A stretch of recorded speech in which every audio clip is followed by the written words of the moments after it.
Wait, Mary, it's me. My ex-husband and my son's wife eloped 10 years ago, and they have been missing ever since. I didn't want to think about them, let alone see them, but for the first time in 10 years, he contacted me. My ex-husband called me and demanded, "I'm going to live at your parents' house now. You still live with your parents, don't you? I apologize for contacting you like this, but you need to leave my house." I was taken aback by his request. We hadn't spoken in 10 years, and I had no idea what he wanted. But he was asking for my parents' house to live in with his unfaithful partner. "I see you're still living with your parents, but have you remarried yet?" he asked. "Get out of there as soon as possible." For the first time in 10 years, I became enraged at my ex-husband, who was mocking me even more.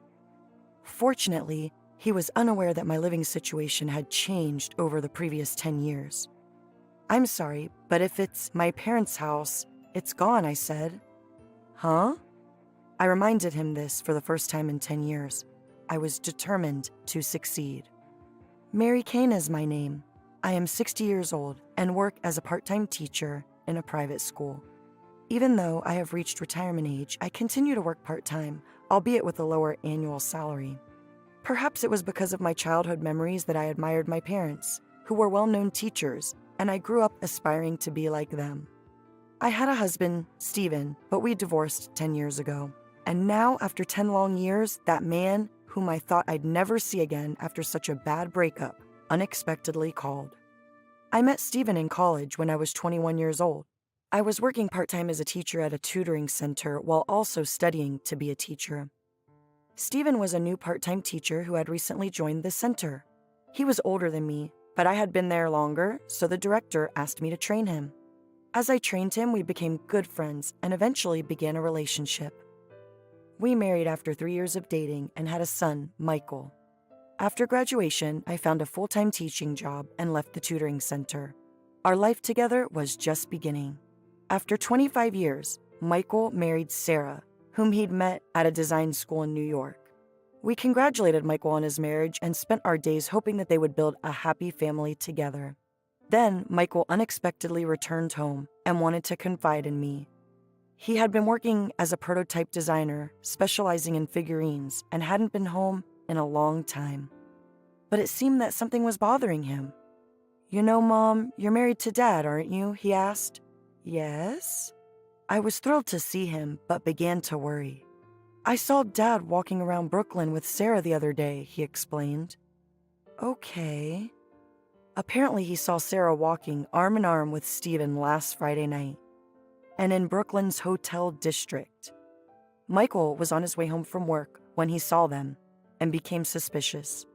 He followed them and saw them walk into the hotel. I couldn't believe it. Even though they are in-laws, Stephen and Sarah are as close as real father and daughter. However, meeting privately and alone was odd, and even less in a hotel? No way. I was hoping it was a misunderstanding or a bad dream, but there was evidence. The phone screen Michael showed me had a clear image of Stephen and Sarah walking into the hotel arm in arm. And speaking of Friday nights, Stephen arrived home late. He claimed it was overtime at his office, but I guess that was a complete lie. Furthermore, I remembered that Stephen had been arriving home late on an increasing number of days in the last few months. He claimed it was because of happy hour with his colleagues, an unexpected business trip, or working on a holiday. I initially believed him. However, when I considered it calmly and carefully, I realized that aside from happy hours, there had been almost no unexpected business trips, overtime work, or work on holidays up until now. I felt uneasy that these had increased lately. Was it all a ruse to spend more time with Sarah? I asked Michael to send me the image, then told him I'd talk to his father about it before sending him on his way. I waited for Stephen to get home that night.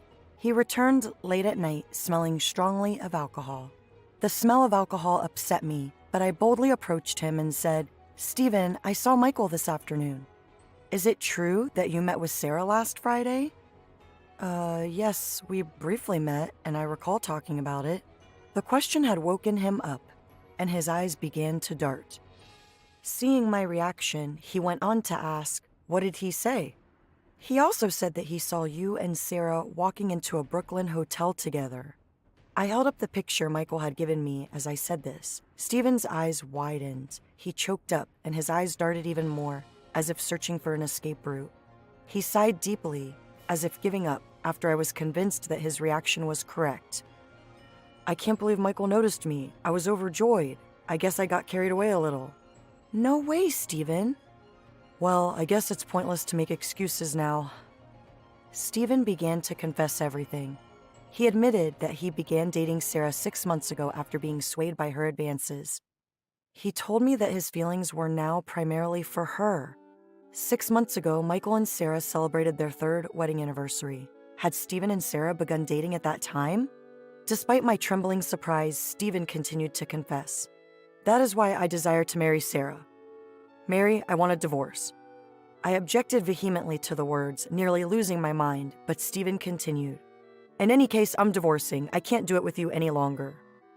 The next day, he never came home. Furthermore, Stephen's belongings were missing from the house, and a completed divorce decree was on the table. Later, Stephen received a phone call from Michael, who was crying because Sarah had left the divorce papers and vanished. I assumed she had no intention of returning. I was stunned when Stephen and Sarah eloped and vanished. That was the conclusion of Stephen and I's divorce 10 years ago. After the divorce, Stephen and I sold the house we had been living in, and I moved into a new house I found near my workplace. I was depressed by myself immediately after the move, but as I busied myself with work, I realized that my emotional wounds had completely healed. I believe that because teaching was a rewarding job for me, I was able to heal my emotional wounds before I realized it. It must have been significant that I continued to devote myself to a single rewarding job, was allowed to work part-time at a school even after retirement, and spent active days not only with my colleagues, but with my students. I spent less and less time worrying about Stephen and Sarah as I continued to enjoy my teaching job and interactions with students. After 10 years, I no longer reflected on my time with Stephen. My income had dropped since becoming a part-time teacher, but it was still sufficient for me to stay at the school and be with my students who adored me like a parent. I'm also relieved to hear that Michael has thrown himself into his work with zeal, having recovered from the shock of his father's and wife's betrayal. A phone call, however, shattered any semblance of peace I had found. Hello? Mary, it's Stephen here. Stephen? It was the first time in 10 years I had heard my ex-husband's voice. I thought I'd never hear it again, but when I did, I couldn't help but scream. What do you want right now? You didn't come here to talk about the good old days, did you? Unintentionally, my words came out stronger than I expected, but that was completely understandable. I hadn't spoken to Stephen in 10 years, and no matter how hard I tried, he is the one who insisted on the divorce. Stephen, who had somehow managed to keep his emotions under control and maintain a sense of normalcy, remembered this and said to me, Hey, what do you want from me? Why did you contact me? You are the reason we are divorced. I no longer consider you my husband, and I don't want to see you or even hear your voice. Okay, now let me get to the point. You're back at home, aren't you? I'm sorry to interrupt you in this manner, but I'm going to have to ask you to leave. I couldn't control my emotions and had to raise my voice again, grasping the meaning of the words, said insensitively and lightheartedly. Stephen kept talking, oblivious to the fact that I was confused and trembling with rage. Sarah's having a baby, he continued, but having a child is more expensive than I anticipated. Making a living is becoming increasingly difficult. According to Stephen's story, despite their 30-year age difference, they had been a passionate couple. However, Sarah became pregnant last year, which changed everything. Stephen and Sarah both quit their jobs prior to their elopement, and no decent company would hire them if they tried to find new work. They had to work part-time jobs to make ends meet, and they had been living day by day. Sarah wasn't able to work after becoming pregnant and giving birth, putting the family's finances in jeopardy. I couldn't take care of her any longer, so we discussed turning to Michael or my parents for help. But Michael refused to see me, and my parents disowned me. They're all so stubborn. Stephen laughed on the phone, and I saw in my mind's eye the faces of Stephen's parents and younger brother, whom I had gone to greet before their marriage 13 years before. His family consisted of a strict-looking father, a strong-willed mother, and a serious-looking younger brother. We never spoke again after the divorce, but I didn't think he was the type of man who would let Susan be unfaithful to him or to run off with his own son's wife. So, are you suggesting that I stay in our house? I said yes. The first thing you should do is make sure you have a good relationship with your wife. I'm sure your eldest daughter and the first grandchild is more important than a single woman whose only merit is being a teacher. Get the hell out of here. I felt my anger boiling over at once at his abusive tone. Had my memories of Stephen over the past 10 years been too glorified? I had not expected him to be such a lax man. And at the same time, I remembered something. I said in a low voice, "I'm sorry, but if it's my parents' house you're speaking of, it's gone." "What do you mean?" "My father passed away 3 years ago, and my mother last year. So my parents' house is too big for me to live in, and I decided to sell it to someone else. I don't have the house to give, Stephen." "Huh?" "I'm not going to tell you where I live now, and even if I did, I wouldn't let you in, so don't come here. Don't ever come here." It was Stephen's turn to shout. "What about my inheritance? When your parents die, the family home and the money should go to me, right?" I frowned in anger at Stephen's words, who only tried to talk about my parents' death in calculating terms. From the looks of things, he must have been planning to steal not only my money, but also my parents' inheritance with an eagle eye, while saying something about relying on my parents' family. However, it was already too late to take the chance. I received all the money from my parents' inheritance along with my parents' house. Both my father and mother said they wouldn't leave a penny to a shameless man who eloped with their daughter-in-law. 10 years ago, on the day Stephen and I divorced, my parents were furious when they heard about Stephen and Sarah's betrayal from Michael and I. It was understandable for them to be angry. They had known Stephen and Sarah since before they were married and had been kind to Stephen as if he was their own son. They trusted him, but he had committed the worst betrayal of all. So the first thing my parents did before they died was to arrange their estate and prepare a will. My parents prepared a will so that everything, including the family home, would be inherited by me in case Sarah came back someday when she realized. 7 years later, my father passed away. My mother passed away last year, and I inherited the family home and estate. And although I did not want to give up my parents' house because it was too big for one person to live in, and because it still had memories of my parents, I decided to sell it, following their wishes. They hoped I would use it to house someone sensible rather than give it to people like Stephen and Sarah. When Stephen heard this, he exploded. "Don't play dumb with me, you bitch. Don't be silly. There's no way they'll forgive you for that." "I inherited the property by legal means," I said, "and there's no way they'll forgive me if I did this. I don't have to be dictated to by Stephen and Sarah, who did nothing and wandered around elsewhere as they pleased." Stephen, who had been doing nothing and wandering around, had no right to interfere with my life. I then stared down at my phone, which had been disconnected from the call. I had no idea that Stephen would abandon others for his own selfish reasons, come to me for help, and then lash out when he doesn't get his way. I had no idea that my ex-husband, with whom I had spent several years of my life, could be so lax and childish. Just as I was feeling my heart's deepest contempt, I received a phone call from Sarah as well. I didn't hear that my parents were dead even though they were my in-laws. She accused me of being so heartless as not to tell her. Sarah yelled at me, but she never touched my heart. If Sarah was truly shocked by the death of my parents, she should have said something like, "I want to offer a gift," or "I want to visit their grave sites." But she showed no sign of saying such a thing, and in her second sentence it became apparent that she was only thinking about her inheritance, legacy, and money. That is why neither this woman nor Stephen deserved to sit in front of my parents' altar. Thinking this, I quietly rattled off a few choice words before Sarah could finish. Then later, I received a call from Michael. "Mom, did my father and Sarah go over there?" "No, they didn't, but they called asking about my parents' house and their inheritance." Hearing my answer, Michael sighed on the other end of the phone. "I see. I thought they may contact you since they came to my place the other day." "Michael, are you all right? Did they do anything to you?" I'm fine, Mom. Those guys just banged on my door and made a big fuss, and when I told them I was going to call the police, they simply ran away. But I have an idea." Michael shared his idea with me.